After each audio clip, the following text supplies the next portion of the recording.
Did you get arrested for DUI, but you weren't drinking? You may very well have auto-brewery syndrome. My name is Michelle Giannato. I'm the Vice President and Patient Advocate for the nonprofit Auto-Brewery Syndrome Information and Research. If you've experienced this, one of two things happened. You were pulled over for suspicion of being intoxicated. You blew into a breath alcohol meter that the police administered and you blew positive. Maybe you had one drink. But for the life of you, you can't understand how the number blew so high if you only had one drink. So you hire a lawyer, you take a plea deal because you know you had one drink, and you get convicted of the DUI. Then by the time the second DUI comes, because most people who have auto-brewery have more than one DUI, maybe you didn't drink at all. And now, again, you blow into the meter and you register positive breath alcohol, but you know for a fact you didn't drink any alcohol. So how could you possibly be registering positive when you have not had anything to drink?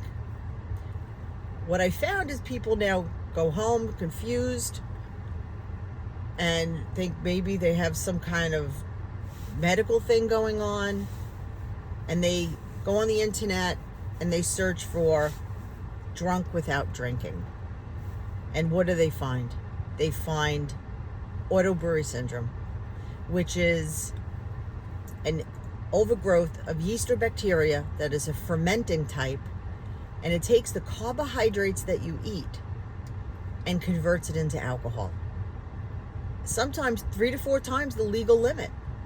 And you can't tell the difference between eating carbs and consuming alcohol. It's the body treats it as the same.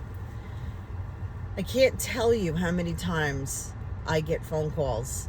I've been arrested for a DUI. I know I didn't drink, or I just had one drink, and I think I have this disorder, but I don't know what to do. So our nonprofit will help you with how to get tested, diagnosed, and treated. And you would have to provide this medical proof, this documentation to your lawyer so that he has a chance to defend you. The problem is our legal system hasn't caught up. They still are unaware that this condition exists. The lawyers, most lawyers, defense attorneys don't know this exists. The judges don't know it exists. The police don't know this exists. And even doctors don't know that this exists. But it's real. It's a real medical condition. How do I know? My husband had it for 5 years. And it's a struggle. There are 85 different types of fermenting yeast and bacteria that could be in your bladder, your mouth, or your gut that is fermenting the carbs to alcohol. How do I know? Because there are that many named as contributing factors in published case studies as of this video. I'm not aware of any new ones that were identified yet, but 85 is a pretty big number.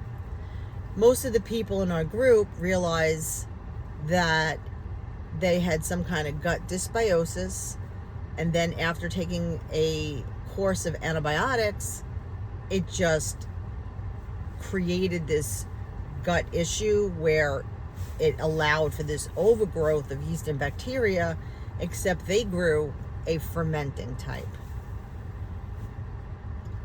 I'm not saying that it's impossible to defend, but it's a struggle. It's a fight, and you're going to need to get your medical documentation in order and provide your attorney the high carb challenge ethanol results, the maybe some stool cultures, things like that, and you need to have a doctor confirm that you have this condition, and even that, it's not a guarantee that you could beat the DUI. Now, there are people saying, well, now everyone's going to use this if they get a DUI. I got this condition. It's not so easy, because there is testing, and you can prove in a medical environment that you have this condition. So it's not so easy to hide behind, oh, I have this disease. You also have some responsibility that once you know you have this medical condition, you really need to either install an ignition interlock device in your car to prevent you from driving and continuing to drive with a positive alcohol, or to give up driving if that's feasible. It's inconvenient, 100%, but you need to keep yourself and others safe. Okay, any questions? Reach out to me, reach out to our group. We're auto-brewery.org. We'd like to expand our research study, so if you'd like to make a donation, same website, auto-brewery.org. Thanks.